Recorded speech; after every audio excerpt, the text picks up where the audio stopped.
Hello and welcome to another episode of me painting again. Oh yeah, we're painting again. And this is my reference picture that I'm using of Withensea, a bit of a seascape that I liked and took a quick shot of it. And I'm going to use that as my reference for the idea really. And then I can move things. This is my palette of colours. I've got yellow ochre, viridian green, ultramarine blue, cerulean blue, burnt sienna, and burnt umber. And there's on the other side, there's alizarin crimson and titanium white. So I'll list the colours in the description below. So to start with, I just put in my horizon line. I want my horizon to be quite high up so we get more of the beach, the water part, the rocks, which I do a bit of a outline. So I'm not going to do it exactly the same as the photo because I didn't want to measure it. I just wanted to get a feel of the place in a painting and using it as reference. If you have any issues with the colour or the way the waves are behaving, then you've got a photo to guide you. But there's no need to do exactly the same because, like for this, it's just me doing it for fun, enjoying myself, and I am using it. I'm putting the rocks in around the same place, but I'm not really pushing myself to make it exact. There's no measuring done, it's just painted just by looking. So I've got a very thin colour here. I'm using a very thin ultramarine blue. There's a bit of red in it as well. And I just want to give myself a bit of a map of where I want to put my paint. Now, not everyone does drawings. I don't always draw first. But just to show you that you can, this is a good way to get started, a good way to give yourself a chance. I've always found paintings that I haven't drawn on and I've just painted there and then. I kind of am drawing in my mind previously. So this way it just shows you exactly how to do it, how to start.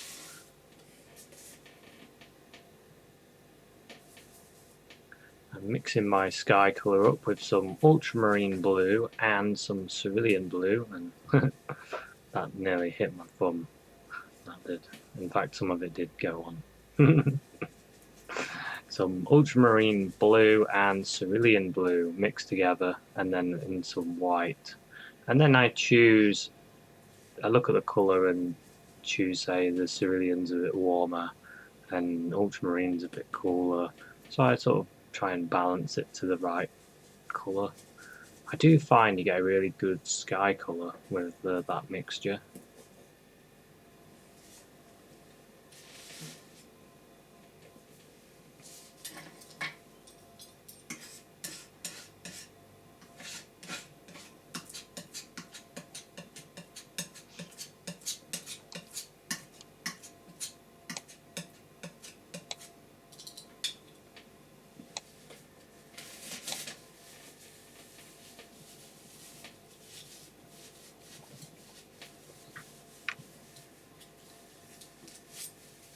I was just sorting my audio out then because I couldn't hear anything. So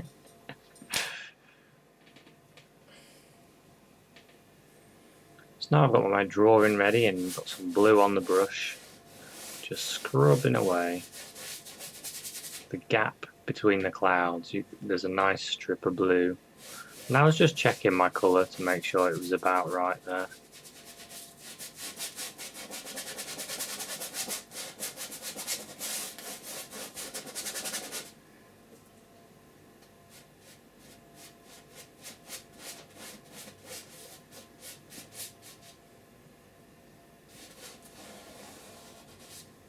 So what I'm doing is I'm painting mainly with this brush. You could use a bigger brush to block that in there if you wanted. I was thinking as I was doing it, I should have grabbed a bigger brush and I could chucked in the sky a lot quicker. But that would mean getting up out of my chair and walking into my room to pick up my brush and then coming back. And I just wanted to get comfy and paint away. So I'm getting some crimson, alizarin crimson, and some ultramarine blue mixed in with my sky colour, making my cloud colour, my cloud base colour I should say.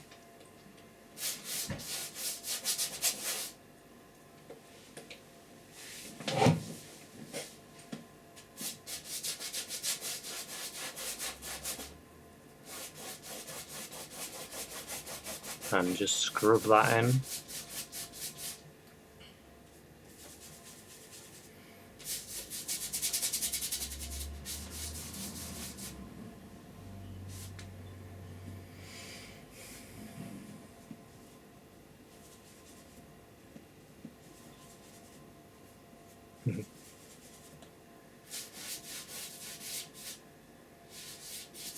So when you're scrubbing in your your dark areas and your skies or whatever, it's a good time to think about what your next move's going to be.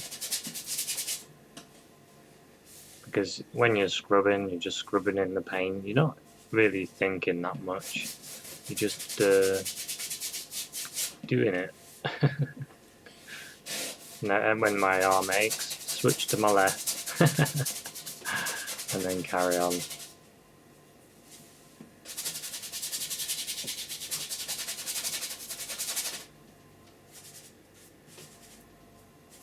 Like I said, you could use a bigger brush and you could fill this in a lot quicker. I'm using a dry canvas as well.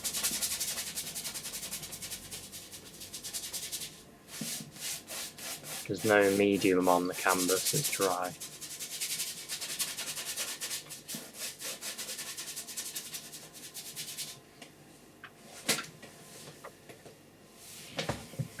The reason I'm scrubbing the paint on is if you don't have a ton of paint on, you can add your lights and darks on top of it. So you could consider this putting a mid-tone on, and then if you spread it thinly, there's not much paint there to affect colours that you put on top of it. That's basically the reason it's so thin and scrubbed on.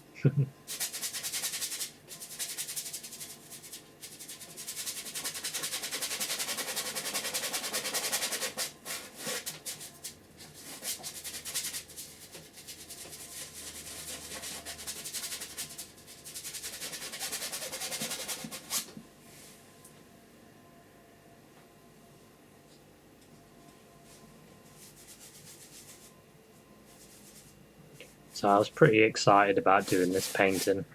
I wanted to do a seascape for quite a while. I like painting loosely these days. I'm quite a loose, slack type painter. And I wanted to do something with the ocean. And I've been meaning to go to the seaside for ages and just never got around to it. Mainly because of work.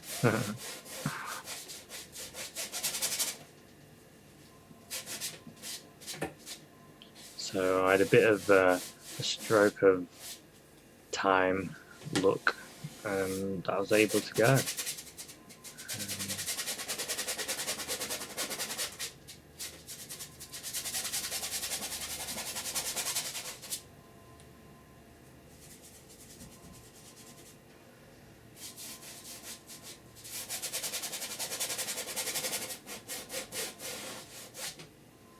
So my idea of the horizon for this is I'm just going to blend it in with the sea colour. even though in reality you could see a very straight line of water. It's actually hard to do that,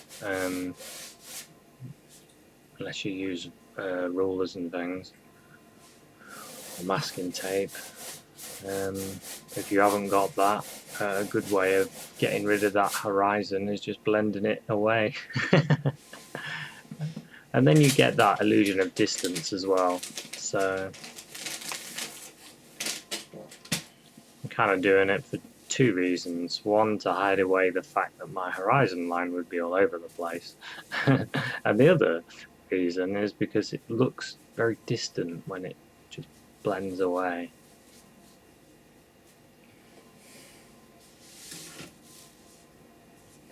So the one thing I noticed when I was there, looking at the water, just getting some titanium white and yellow ochre, a bit red. Yeah, one thing I noticed at the water, it was very sandy, very burnt sienna-y looking. And then you could see the blue reflecting from above in the background of the water. And I noticed that all day. That's what I was looking at the colours, trying to understand it.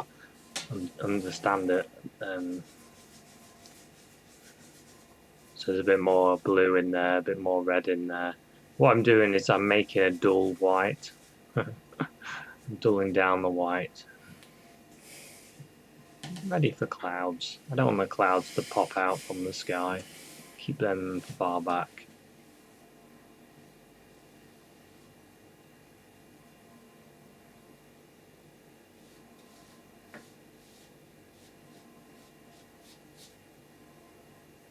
See how I hold the brush very lightly.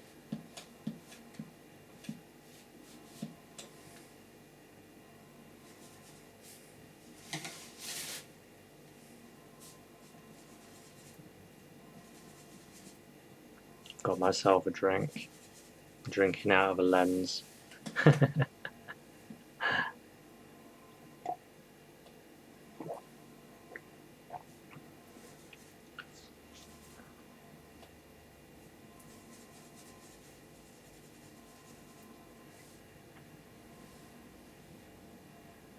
And I'm just letting that brush drag, look. Just let that brush drag. I twist it a little bit sometimes because the paint disappears and then you've got a bit of paint on the other side of the brush. So I turn it around and use that bit.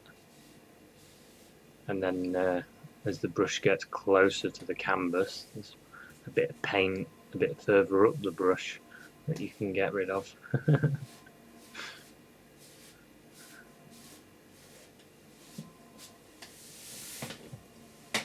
Skies are a funny thing to paint because you can spend hours on them, and then as you start coming forward in your painting, your sky starts going backwards, and then you wonder why you spent that much time on it, because now it's just the backdrop of the rest of the painting. It's funny that, because I've done that a few times where I've spent ages on the sky and then covered half of it up with trees and stuff.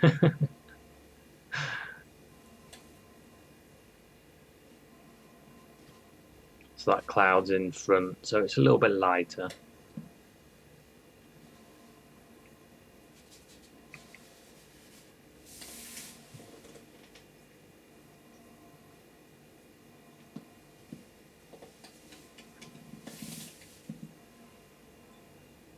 Then I'm looking at this sky up here. All this cloud, massive clouds. It was a funny day actually. It was really sunny and warm, and then the sun would go, and it would get a bit chilly. So that was the time to play on the 2p machines.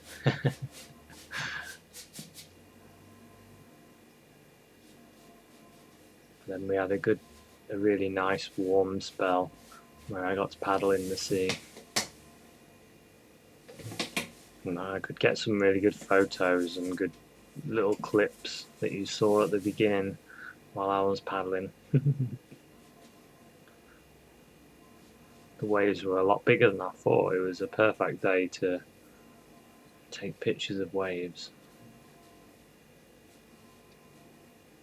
So this cloud is a bit further forward, a bit bigger.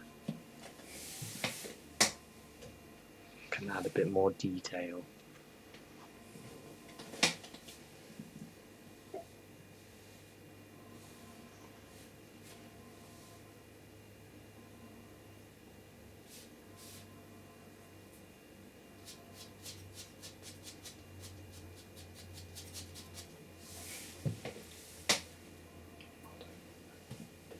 You can see my reflection in the toaster. I mean, not the toaster, in the microwave.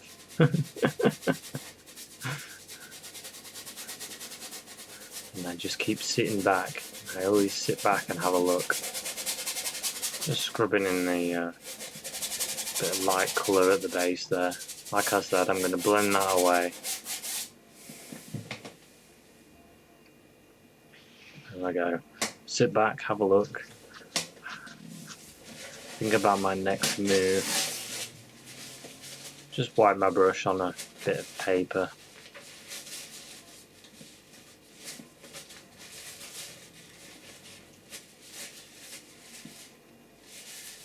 What I find myself doing now is I paint a different way to I used to. I tend to paint like I'm plein air painting. I paint in that manner all the time now. It's like I'm always plein air painting.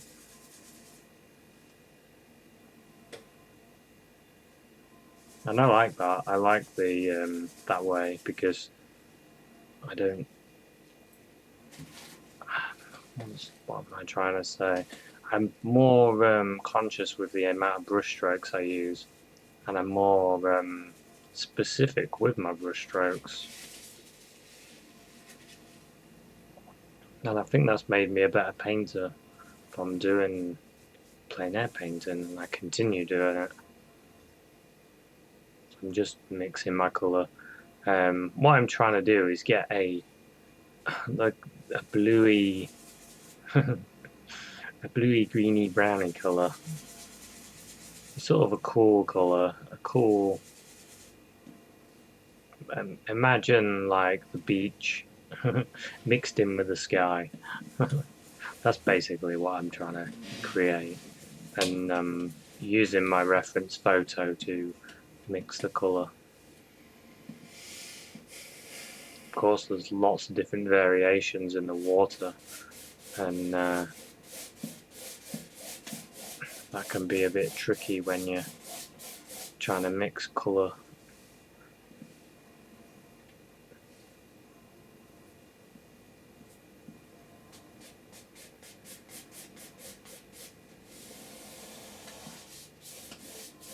Because what I'm trying to do is think of the overall colour that I can use, and then I can play with it as I go. Probably did mine a little bit too yellow at this point.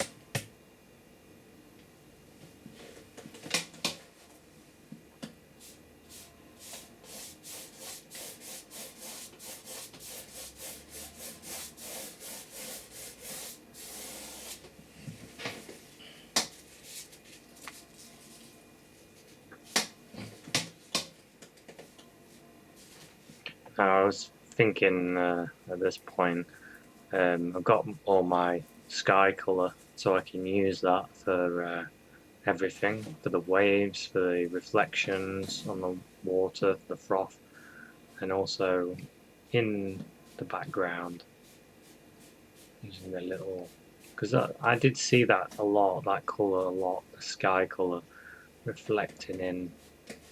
So I wanted to do that, try and put a bit of that I really saw. I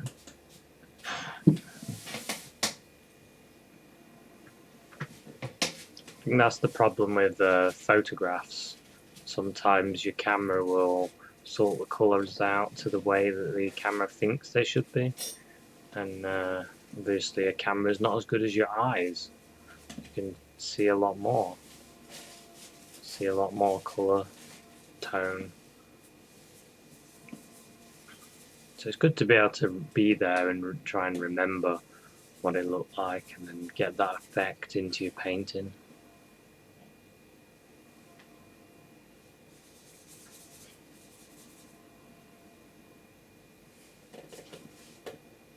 So I'm mixing a browny colour, sandy brown, bit of burnt sienna, bit of burnt umber.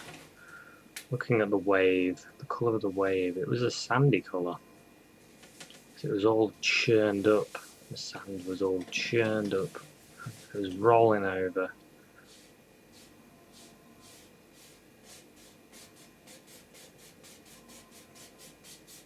And I started to put that in the water as well now.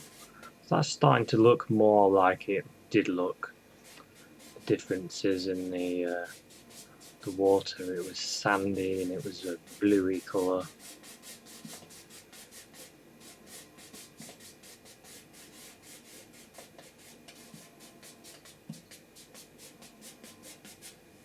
I just used little rocking motions there. You could do that with your fan brush if you wish. You could use any brushes. I'm just using this brush up quite a lot at the moment. I quite like this brush. There's my old filbert.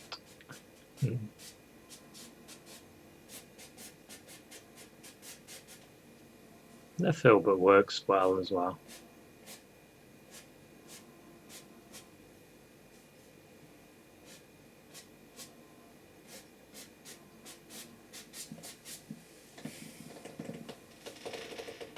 I've got a really creaky chair. It's the creakiest chair ever. Every time I sit back it goes grrrr. Now I'm starting to put in the wave colour. This is our major wave. Got a nice photo of a wave moving. Oh, the yawning has started.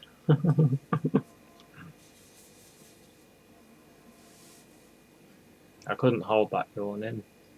I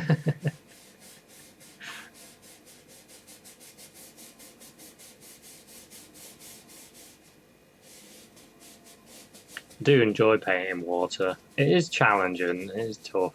I say that to myself about everything though. It is everything I paint. You know, it's challenging, it is. Painting is difficult for me, and I like to keep pushing myself forward. Keep working on it. Keep refining my skill.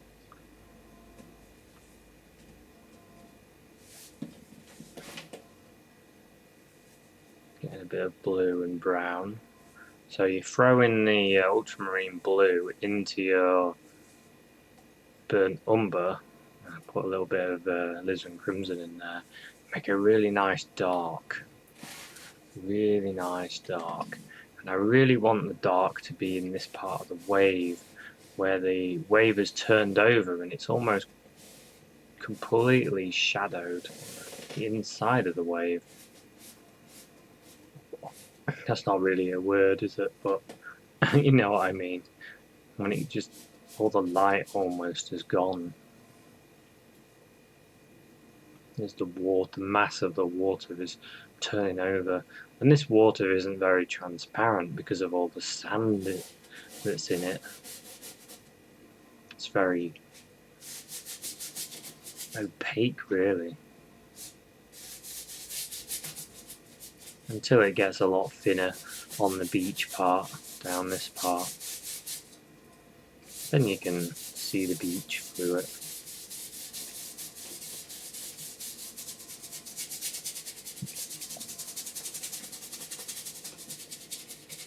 Just scrubbing in that dark part of the sand there. Burnt umber and burnt sienna.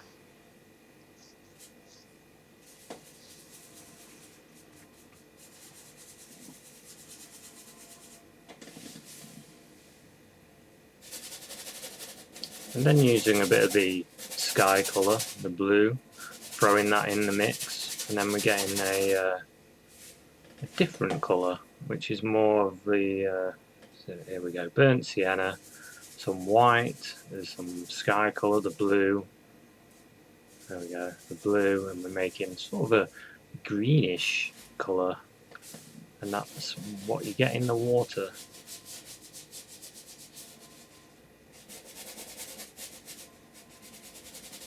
So I started scrubbing that in.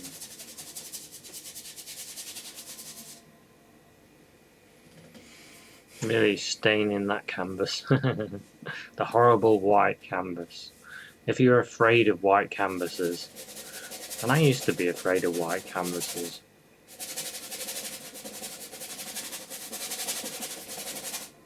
white canvases are scary things, especially when you have a painting that you really want to do on it. That white can really throw you. So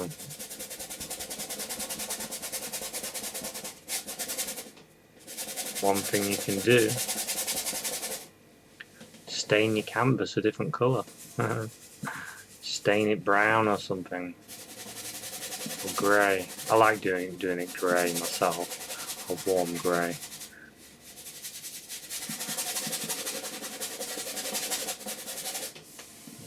That way you'll be able to see your colours better. And you won't be afraid of this white. And you'll be saying, why are you saying paint it grey or paint it brown or whatever, and you're painting on white? And you're right. Why? Why didn't I do this one on like a tinted canvas? And the reason is, I'm quite lazy, and I'm too lazy to tint the canvas. And it's as simple as that. And because I throw the paint on as well, I don't like to hang about with white, try and get that white covered up. It isn't much of a worry for me.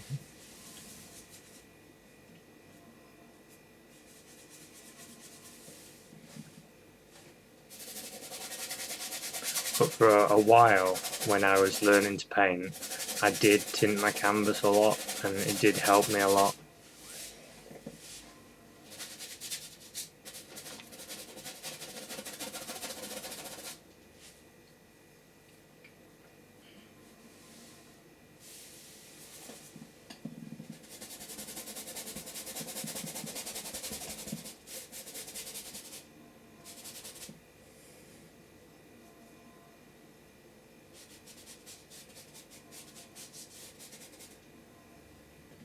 Just looking at the reference and then looking at my painting.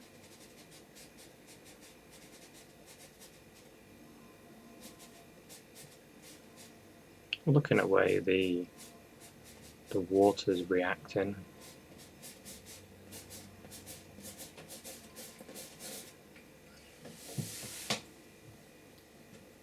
It was quite a frothy water actually. The water was really frothy. It was really churned up and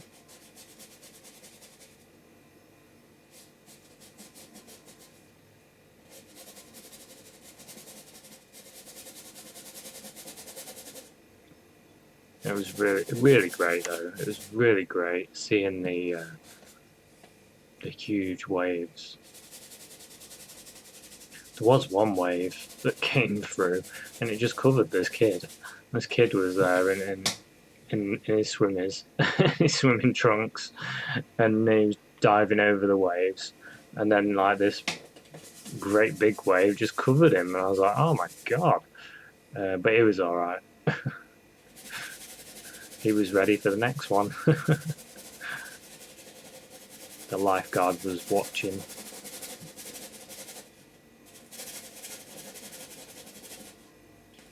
So I'm just scrubbing in the base colour for the wave as well. kind of squint my eyes, look at the reference and look for that darker colour in amongst it and just scrub it in, and I can put my lights on top of it.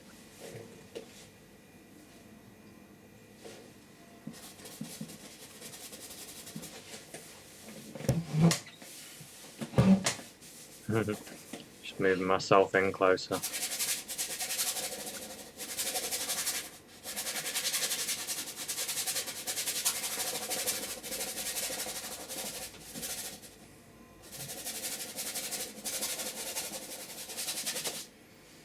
If you're wondering, this is real time.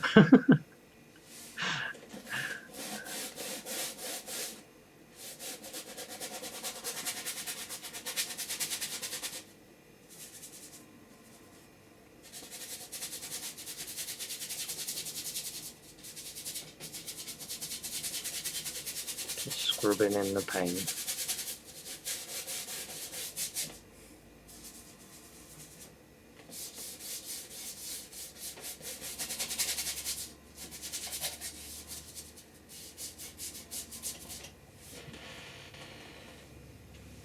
Getting that sort of bluey grey. It's like kind of a cool grey in amongst that.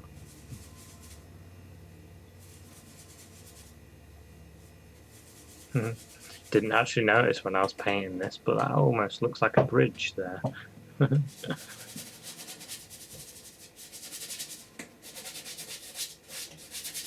It's a bridge of water.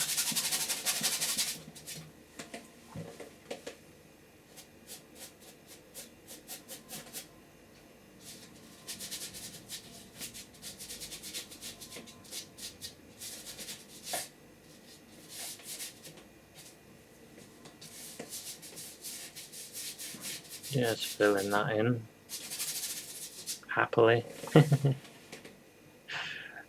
Like I said, it's good to get all that white away. Get rid of that white.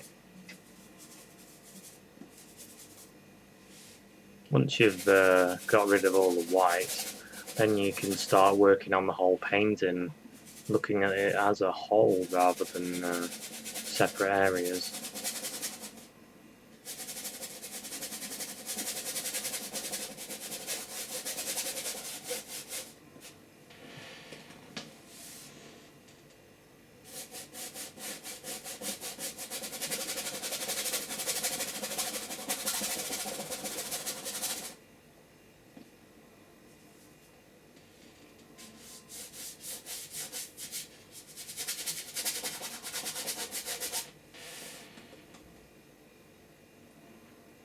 Blocking in. Sitting back, having a look. What should I do next? I was thinking, should I block in the rocks? Just dark, blocked in, and then put in the lights? Or should I do the wave first? That's what I was thinking. Bit of yellow ochre, titanium white. Mix it up on the brush. Get a bit of that sky colour, bit of whatever's under it, bit of beach colour, a bit of red, bit of blue. I don't want it to be too bright yet. I'm trying to hold my lightest lights. Actually, my titanium white that I use is pure titanium white, because it's one that I made myself. Where the one that you buy is usually mixed with a bit of zinc white, and you'll find that it looks whiter with the zinc in it, where the pure titanium white looks a bit creamier, but in the sunlight the painting will look as white as a painting with zinc white in it, except the titanium white on its own in a paint is actually stronger than paint with zinc in it, as well as titanium white. It makes a stronger film. So bit of useless fact for you. I learned quite a lot when I was paint making, We learn quite a lot about pigments and the behaviours.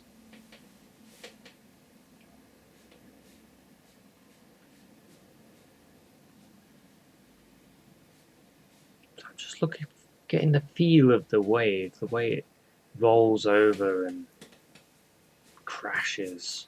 I'm using my brush strokes trying to be as economical as I can with my brush. Try not to overdo it. It's really easy. I put this warning to you. It's really easy to overdo waves when you paint in this manner, or actually in any style of oil painting. It's really easy to overdo a wave, make it just look like what I used to do, which was just a block of white. If your wave and your splashes just look like blocks of white, then rein yourself in a bit. You're overdoing it. And I can say this with a bit of authority because I'm really good at overdoing it.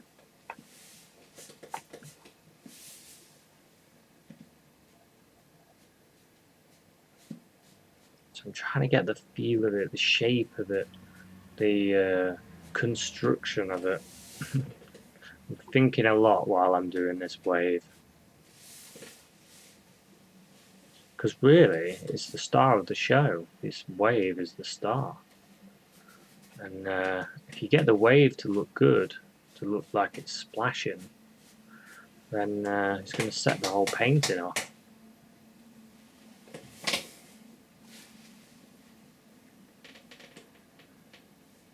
Getting a bit more of the white. Just mix it a bit with some yellow and some of that colour. Just so it's not pure white.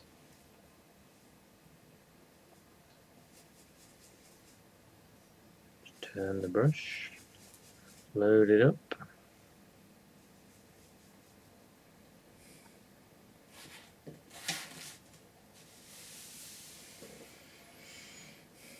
Start getting that feel of it again.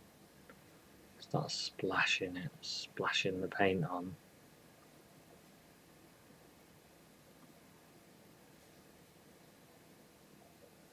So the wave crashes there, and you can see all the little breaks of the water.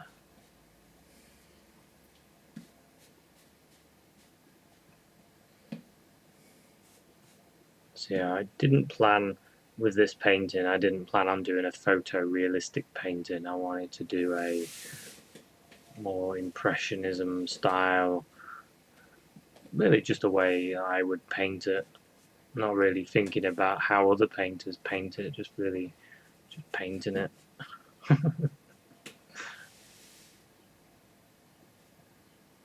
If this is the first time you've oil painted or you're a beginner and you're watching this thinking, I can do that, I could paint this, and it's my fault that you could do this, and I always think that the viewer could do better because you can see me doing it, and then you can dodge the mistakes I make. And then when you do yours, you can do it better.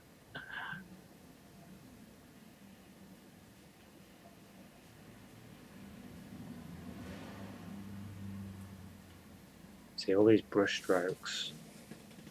Got to conjure up movement. And the problem is it's so easy to overdo it because the more white you put on, the less dark you've got, and before you know it, you end up with a mass of white. And you don't want to do that.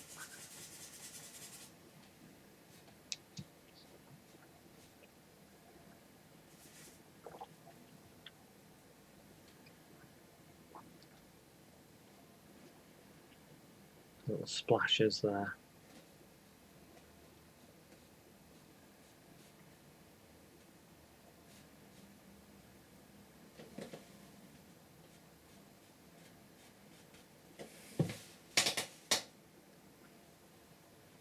sitting back, having a look, trying to work it out, what's wrong with it.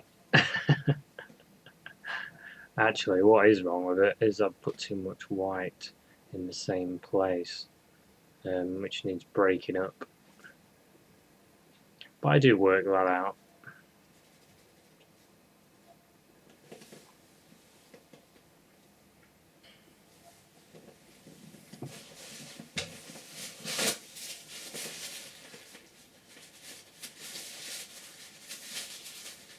I'm just wiping my brush.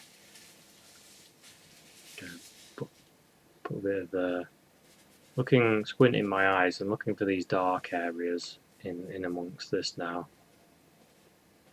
And putting them in.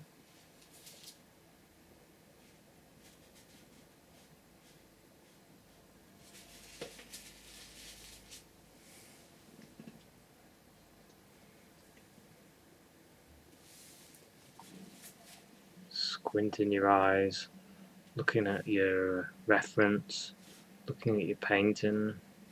So there's a rock that's there, and I thought I'll paint that in, but there's quite a lot of white on, so it's just mixing too much, so I just scrape it off.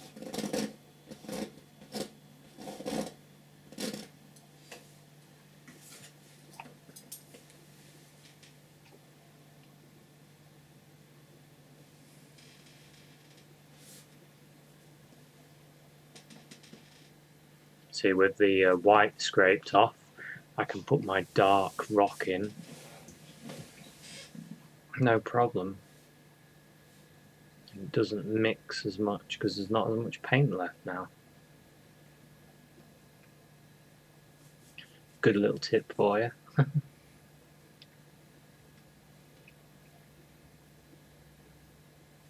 When you're painting in a alla prima way like this, you need little tips and tricks like that.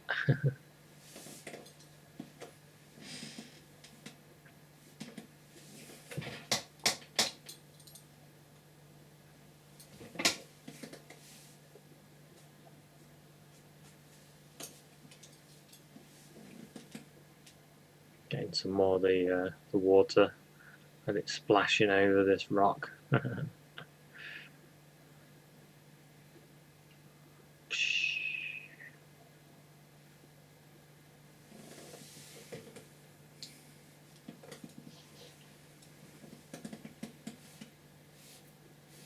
rock there.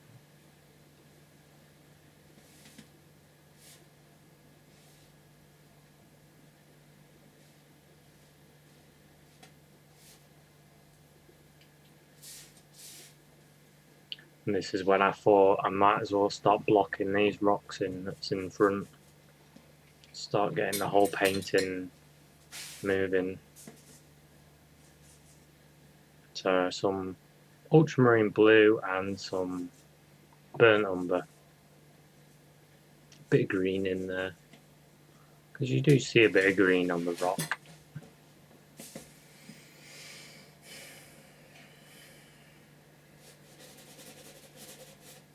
And just start blocking it in, really.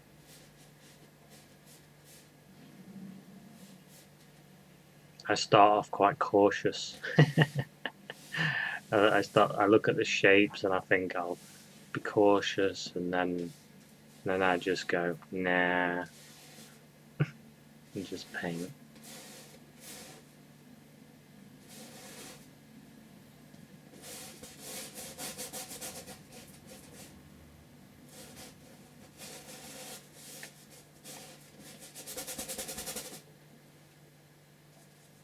Load my brush, block it in.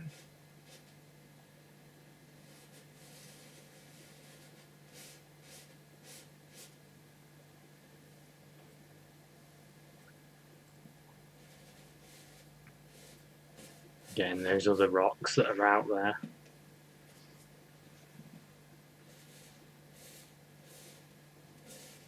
It's quite a interesting place, is Withensea. I did find out when I was reading one of these boards that the Withensea pier, which was there not for very long, just seemed to have boat after boat after boat smash into it to eventually,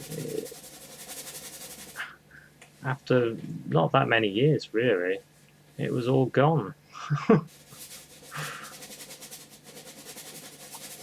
And on this notice it said that they was going to start rebuilding the pier, because all that was left was this bit of a castle front type thing and the steps that go up to it.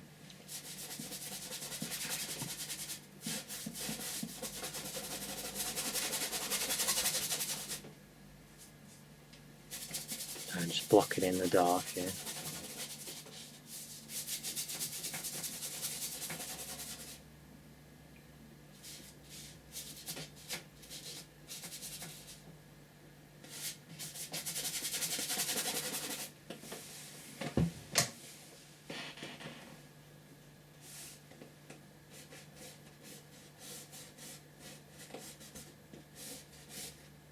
So like I said before, when you're blocking in colour, you spread it out as much as you can so you haven't got tons of paint on there, so when you put your highlights on it doesn't get mixed with the undercolour that's already on there. I hope that makes sense.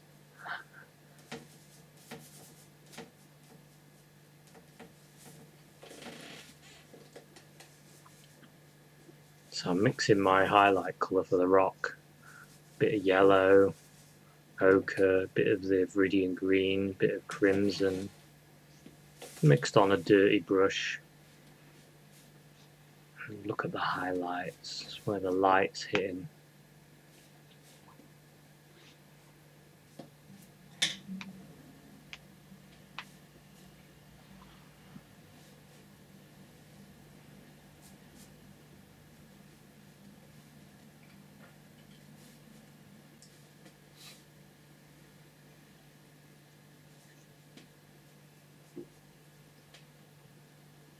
Just putting in the little bits of light there, down the bottom bit. Bit of light that's just flicking over there.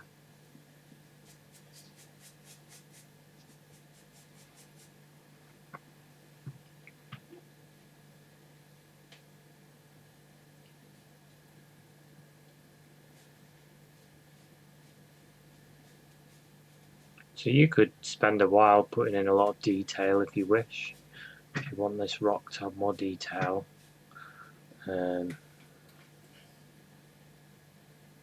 But I decided what I did was enough. You know me, Mr. Loose Painter. I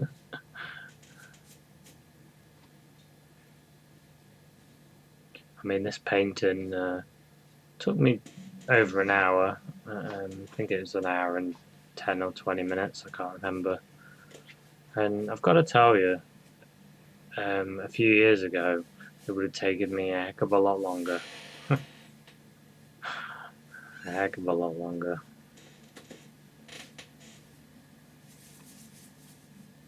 I wouldn't have managed to film it, I don't think.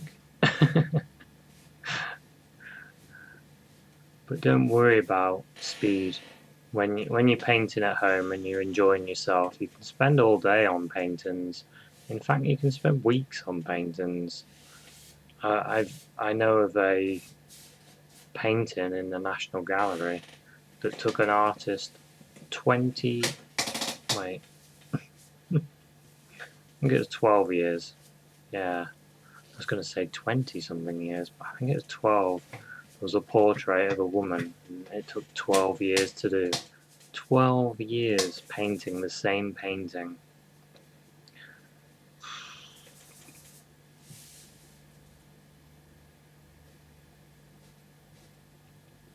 This is where I started realizing that the water was too blocked, because the way the light was hitting it, there was a bit of shadow. So there was gaps where it wasn't pure white.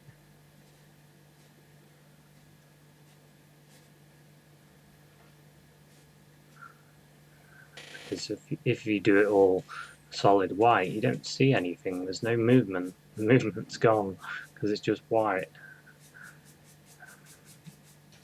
And that was something I was struggling with in this painting. I even tried putting a bit of bluey colour in this side where the light wasn't hitting as much. But to be honest, I think that's maybe a bit too blue. Maybe I should have gone on more of the sandier colour, but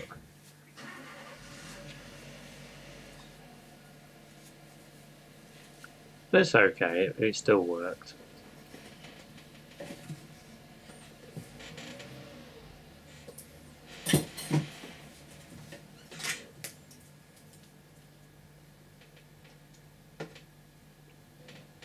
That was a good view of the back of my head because I actually do my own haircuts. And I wondered if I got the back of my head okay. Now I know that it wasn't too bad.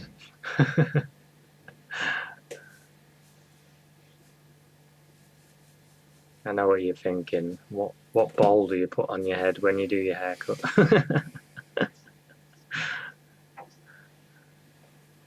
Alright, here we go. I'm coming back with this light. Break up that blue that I put on. But try and not to fill in every spot of light.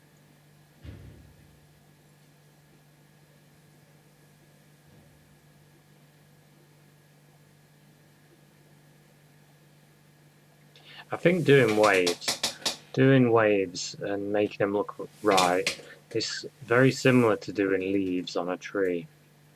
You start really enjoying yourself and then you overdo it. And if you're doing a tree and you do a lot of leaves and you do lots of like these nice, light, tasty yellow leaves that are really fun to do, and then you fill your whole tree up with them, and then you've got no dark left, and it just makes the tree look boring, and the realism's gone, or the feeling is gone. It's the same with waves, it really is. I've probably stressed that maybe too much, but it's just a pre-warning.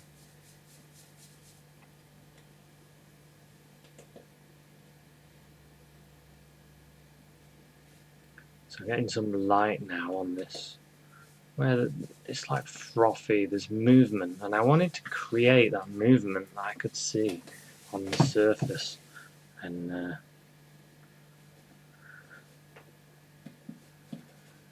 thought, right, I'm going to go for it. I was looking forward to doing this bit actually. Here's me mix white with the sky colour, a little bit of crimson in there. So it's almost cloud colour but lighter. Bit of the hiccups. Drank a bit too much of that juice. And it is juice.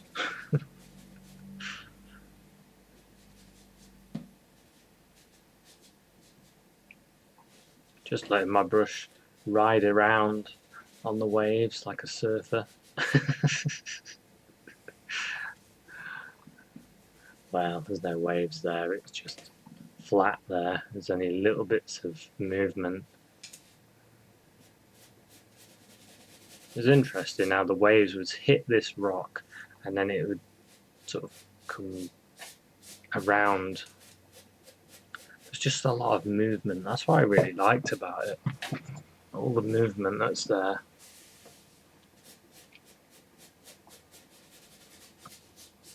I took a few pictures of the area, and got a few more that I want to try painting. So if you're enjoying this episode, if you want to see more seascapes, or maybe you want to see me do some landscapes as well, let me know. Let me know if you like them. I did my still life the other day, and people seem to enjoy it and want to see more, so I'm going to do some more still life paintings. If you want to see more of these, and leave a comment, give it a like, Give me a thumbs up. Then I'll do more.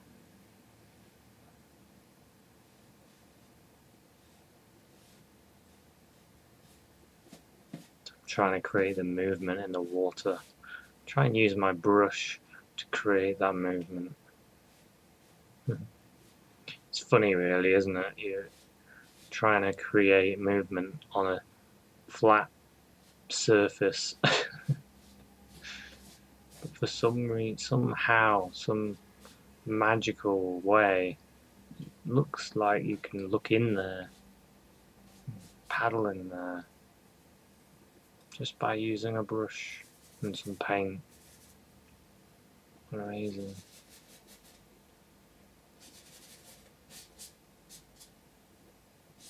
Something magical about painting. I always used to think when I'd watch people that could paint and they'd paint these things amazingly, I just thought they were magic.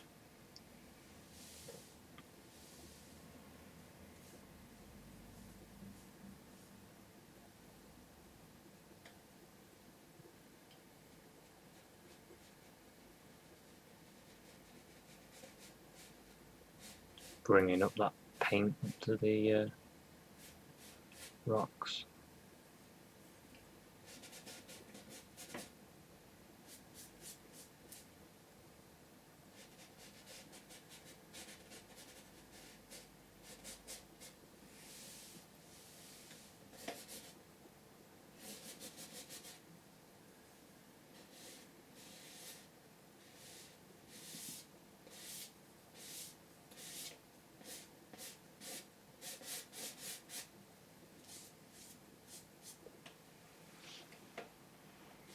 Bringing it all the way up, just looking at the frothy areas and then just doing my own thing. I actually go a bit overboard with this as well, and I take away some of the sandy areas, but I knew that I could paint them back in, so I wasn't too worried.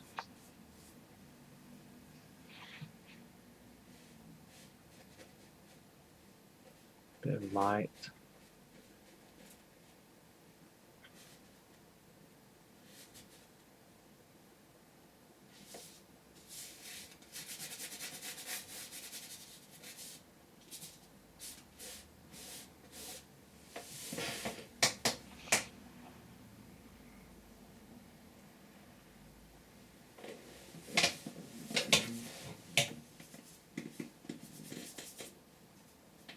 Just wiping my brush again, loading it, getting a bit more of that sandy colour in there.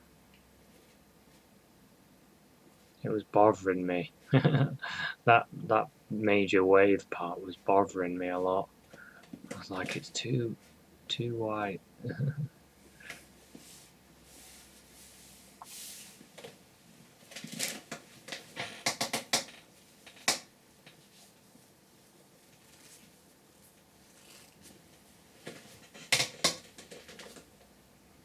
We're starting to get some movement now. Things are starting to flow.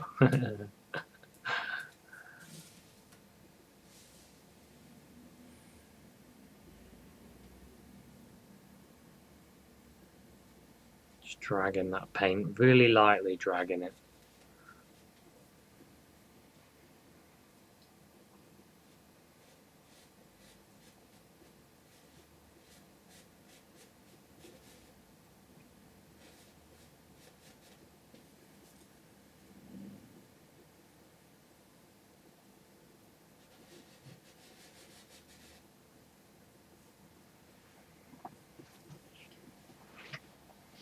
I'm starting to pick out some lighter areas. Look at the photo and look where the sun's hit more.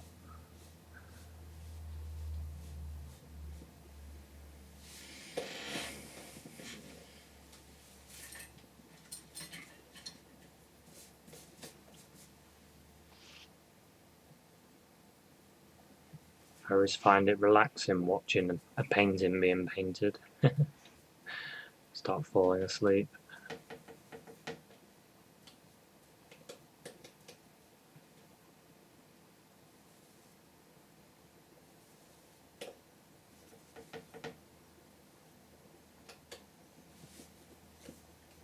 I've got some dark, where the water is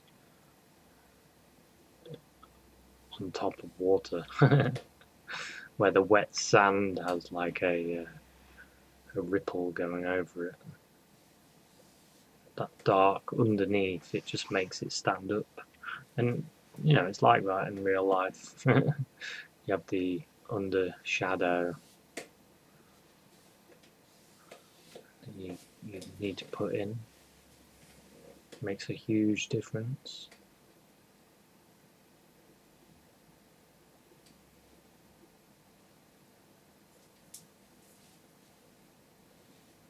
I mean, you can see just by looking at that now how that water looks like it's really. So I put the dark line under that one, so it was already there. You can see it starting to stick up now.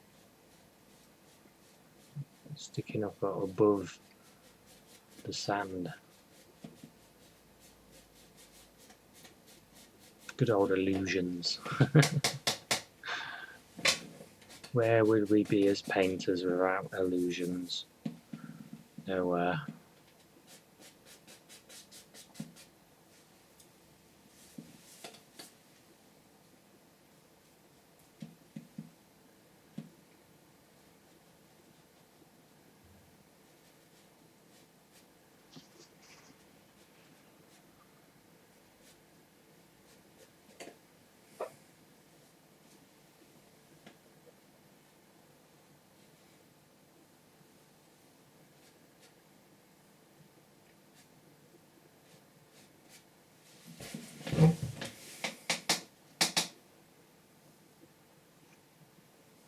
Just sort of pulling light around now, pulling the water around, trying to get that movement correct.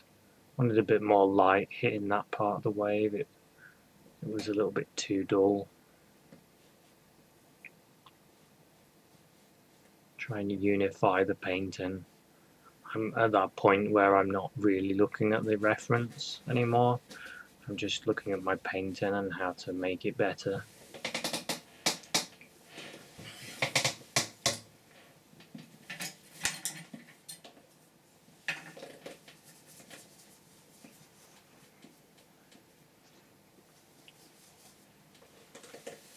So what I've done now is I've picked up some sand colour, some burnt sienna. I'm painting back in the some of the areas underneath the frothy water. And the filbert works quite well for this actually. It's got a nice shape, a nice roundish shape.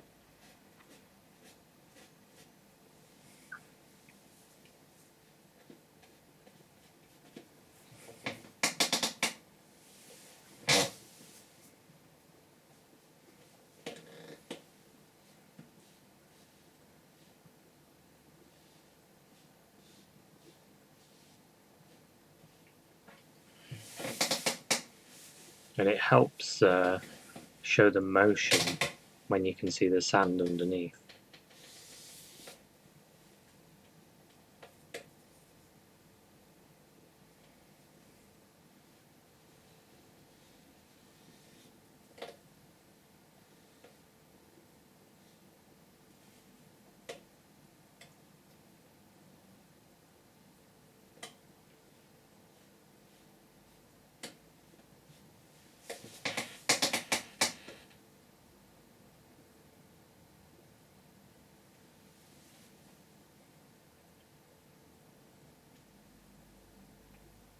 Amazing the difference a dark line makes.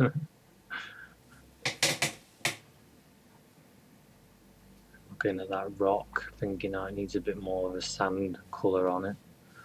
So I just did it. Just put it on.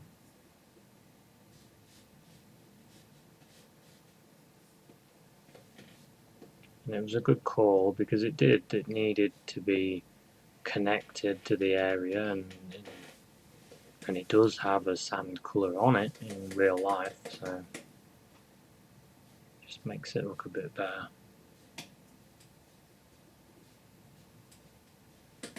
A few more of these sand spots.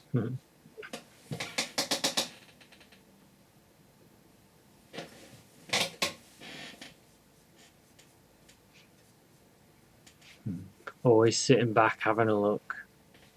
Got to sit back and have a look to see what the whole picture looks like.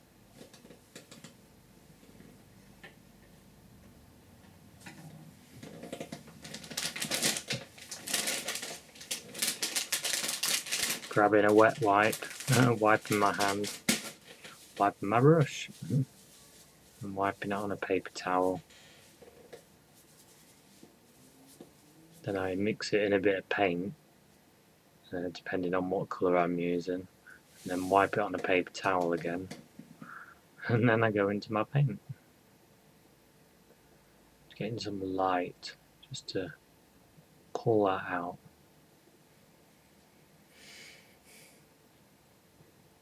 And that.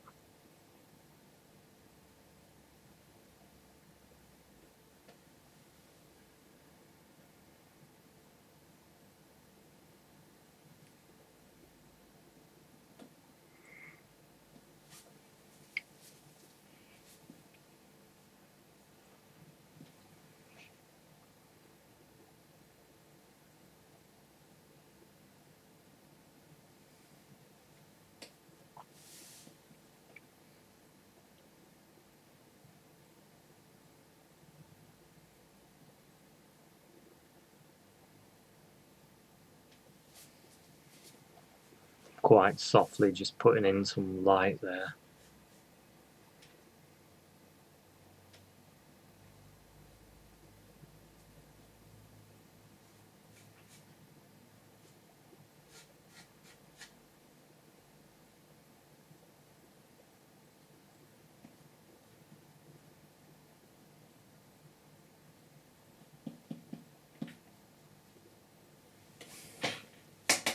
And sitting back, having a look at the whole painting.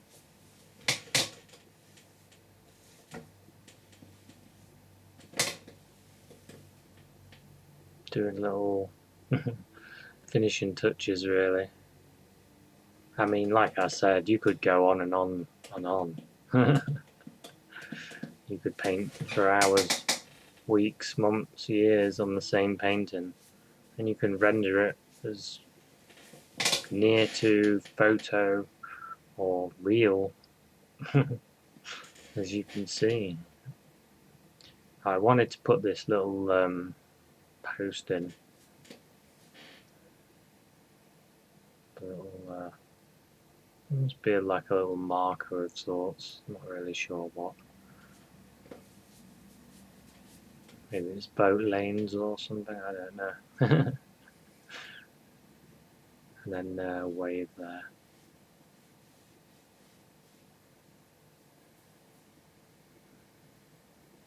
Soften it a bit. So I actually moved that from where its original position was, but I think it looked better there. So there we go, that's the finished painting. I hope you enjoyed this episode. It was a challenging painting to do, but a really good fun one. And I hope you enjoyed it. Hope you give it a go or have a go at something similar. And I hope this painting has given you ideas of what you could do. Anyway, thanks very much for watching this one, and I'll see you at another one. Cheers, bye.